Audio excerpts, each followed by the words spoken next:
Okay, so while in Myrtle Beach, I found this pizza spot on Reddit, and you're getting ready to see where it's at. It was called River Oaks Pizzeria.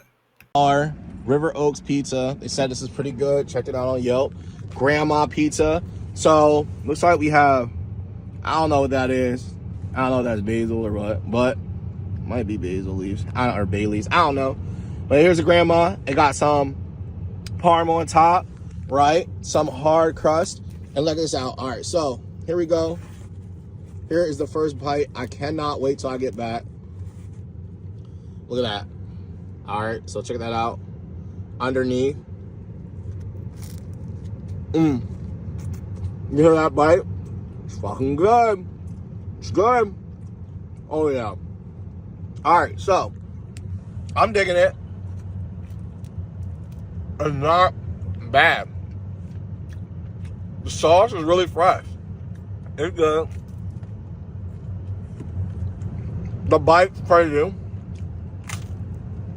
Oh my god. And the crust is wild.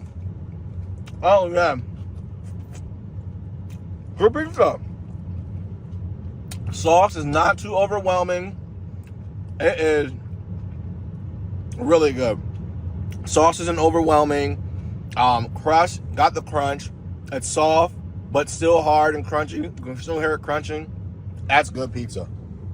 I'm not even mad at it. It's amazing. Guys, made it back to the hotel last day, and it's tiramisu. It's homemade. I put it on top of the pizza. It would look good when I first got it. But I put it on top of the pizza. As you know, it should definitely be cold. Ooh, excuse me. Pizza's still coming back. Here's the first bite, though. Oh, my. This is good tiramisu. It's good. It's not bad at all. It's not bad at all. Not. Oh, it's great. Not. Oh my God. It's delicious. Oh yeah.